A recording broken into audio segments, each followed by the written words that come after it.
Umum itu ibadah ya. Dalam Islam itu dibagi dua. Alasan yang pertama itu yang mendasari disebut khusyuk di dalam salat itu.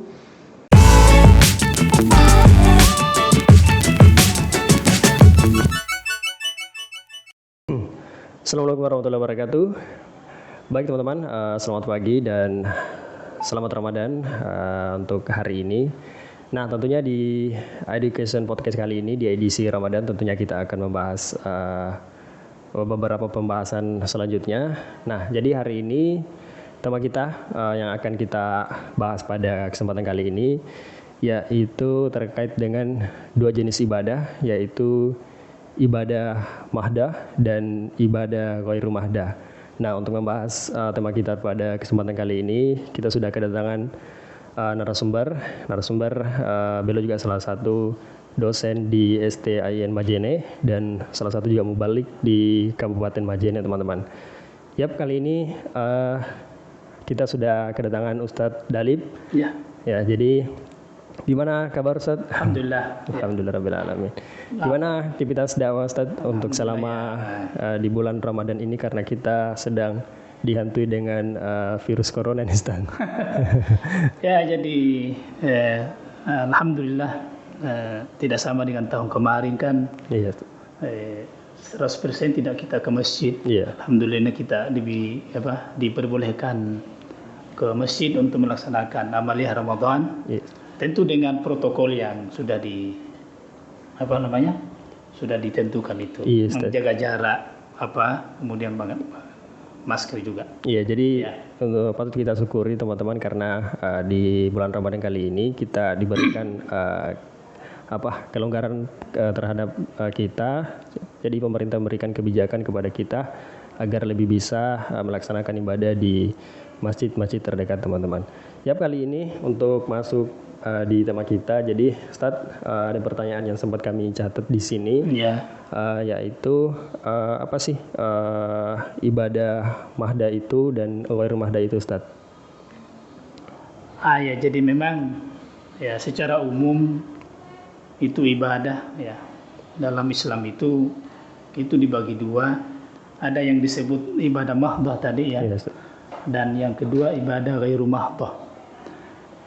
Kalau ibadah mahdah itu ya ibadah yang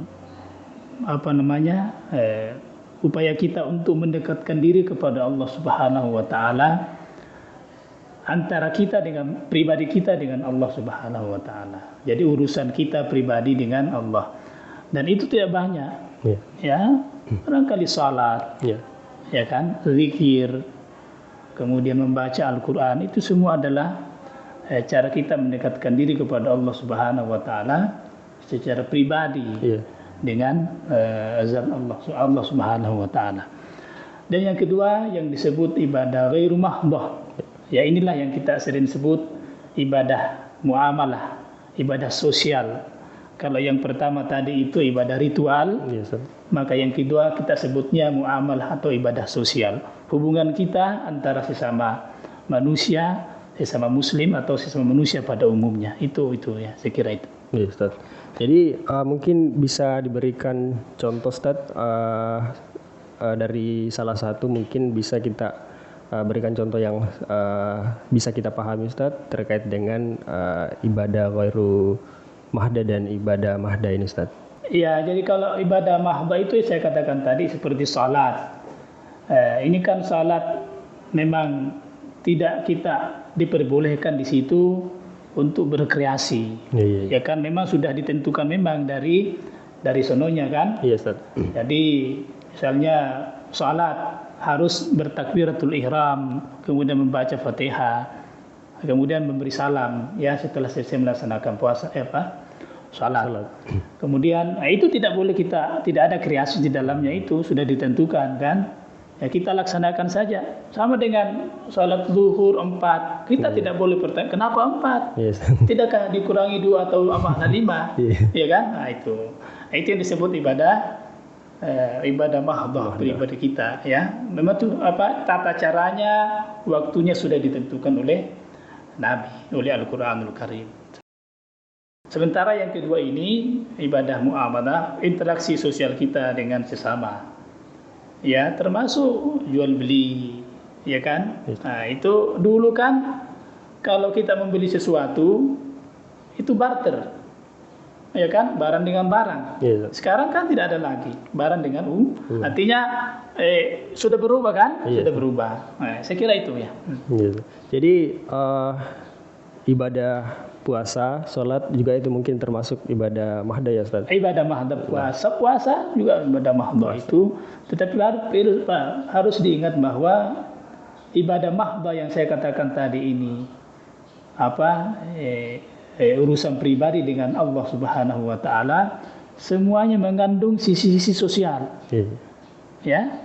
Selalu berimplikasi kepada kemasyarakatan itu. Jadi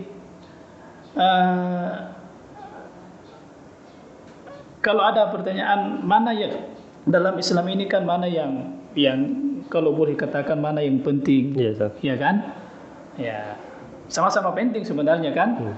Tapi kemudian kalau kita merujuk kepada Al-Quran, merujuk kepada hadis Nabi, kalau kita mau membandingkan ini, ternyata Islam ini ya, Islam yang dibawa oleh Rasulullah Shallallahu Alaihi Wasallam kepada kita itu sepertinya lebih menekankan kepada ibadah sosial tadi ini.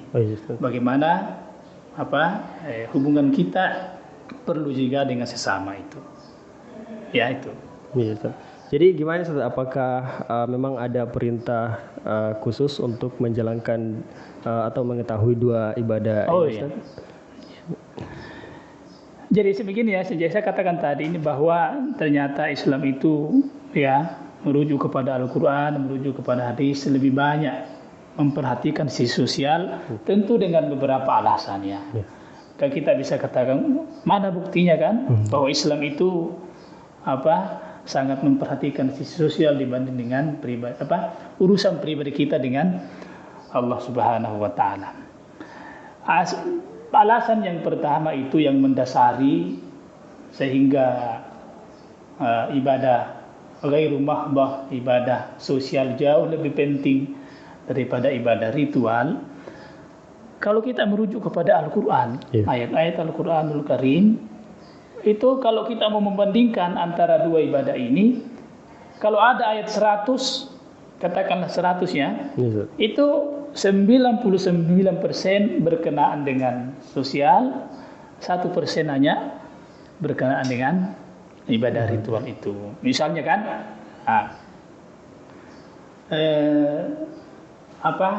tanda-tanda orang yang bertakwa, ya kan? Nah, salah satu tanda orang yang bertakwa dalam Al-Quran itu, misalnya ya dalam ayat itu wasari'u ila maghfiratin mir rabbikum wa jannatin arduhas samawati wal ardu iddat lil muttaqin. Ya. Ya, tanda-tanda orang yang bertakwa itu yang pertama alladzina yunfiquna bis-sarra wad dharra. Ya. Tanda yang pertama atau karakteristik ya orang muttaqin yang pertama itu apabila menafkahkan ya, memberikan bantuan ya, memberikan sedekah dalam keadaan susah dan dalam keadaan senang ya. Jadi ini sudah pertama, tanda yang pertama itu berkenaan dengan sosial, membantu sesama kan sosial itu. Ya kan? Jadi hendaknya kita memberikan bantuan ini dalam keadaan senang, dalam keadaan susah. Jadi tidak benar itu memberikan bantuan nanti kalau sudah banyak uang kan, pun ketika dalam keadaan susah itu sangat dianjurkan untuk ya. Kemudian yang kedua ada beberapa semuanya berkenaan dengan sosial. Tentang bertakwa ya. Wal kadhiminal ghaidha, orang yang menahan amarah. Ini kan juga sosial ini. Iya kan? Sosial. Ya, wal afina 'anil nas, apalagi memaafkan manusia. Kemudian wallahu yuhibbul muhsinin, berbuat baik kepada sesama. Jadi 4 kriteria yang disebutkan di dalam Al-Quran ini tanda orang yang bertakwa, semuanya berkenaan dengan ibadah sosial Jadi itu alasan yang pertama sehingga Islam ini jauh lebih banyak berkenaan dengan ibadah-ibadah sosial itu dibanding dengan ibadah ritual. Iya, Ustaz. Jadi gini Ustaz, kita kan di khususnya umat muslim pasti atau ada beberapa mazhab Ustaz. Jadi berkenaan dengan itu, apakah ada perbedaan pendapat terkait dengan mazhab-mazhab terkait dengan pembahasan atau ibadah ini Ustaz, ibadah mahdah dan ghairul mahdah? Ya, jadi kalau yang ditanyakan itu saya kira itu kalau bicara mazhab kan itu lebih banyak fikihnya, ya kan?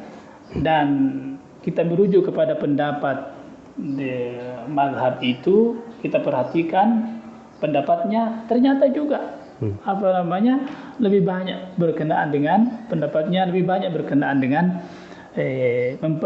hubungan kita dengan sesama ini, ya kan? Misalnya ya, itu alasan yang pertama tadi, Yes, bahwa ternyata dalam Islam itu sangat menekankan ibadah sosial. Misalnya ya, ini sudah masuk fikih mazhab ya. yes, Itu bila urusan ibadah, misalnya ibadah salat, ibadah puasa ya, ibadah ritual kita kepada Allah itu tidak sempurna atau batal ya, atau karena melanggar pantangan tertentu, maka kifaratnya atau tebusannya berkenaan dengan melakukan sesuatu yang berhubungan dengan muamalah sosial. Misalnya puasa Ramadan ini, ya kan? Kan kita sudah sebentar dalam puasa Ramadan ini kan. Kalau ada suami istri ya yang halal, tentu kan halal ya. Beda kalau kita katakan pasangan. Ada pasangan yang halal, ada pasangan yang tidak halal. Ya. Jadi kalau ada pasangan yang halal dalam hal ini suami istri itu berhubungan pada siang hari kan tidak boleh. Dan itu terjadi misalnya, maka tebusannya, kifaratnya itu berkenaan dengan harus melakukan tebusannya harus melakukan yang berhubungan dengan sosial masyarakat. Misalnya orang ini tadi itu harus memberi makan. Ya, jadi tebusannya tadi kesalahan yang dia lakukan karena tidak boleh. Maka tebusannya itu kifaratnya dalam bahasa fikih mazhab itu tebusannya harus memberi makan terhadap fakir miskin untuk menebus tadi kesalahan yang dia lakukan itu. Ya, saya kira itu ya. Ya. Jadi kalau saya kira kalau berkenaan dengan mazhab itu ya semua sepakat itu bahwa lagi-lagi harus kita menekankan ibadah sosial ini dibanding dengan ibadah ritual kita. Ya, Ustaz. Jadi mungkin teman-teman pendengar atau teman-teman yang mungkin masih awam dengan ibadah ini, apakah gini Ustaz, apakah perlu kita pahami terkait dengan dua jenis ibadah ini Ustaz? Mungkin ya sederhananya, apakah ibadah ini Ustaz penting atau perlu kita pahami sebagai umat muslim Ustaz? Ya kan kita ini hidup ini tidak luput dari dua ibadah itu kan.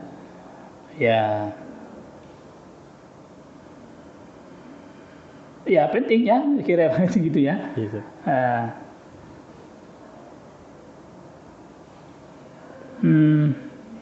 Saya mau lanjutkan tadi ya. Yes, Ustaz, silakan. Ya. Sudah berapa tadi? Sudah dua alasan kenapa kita harus lebih memperhatikan ibadah muamalah dibanding dengan ibadah ritual itu.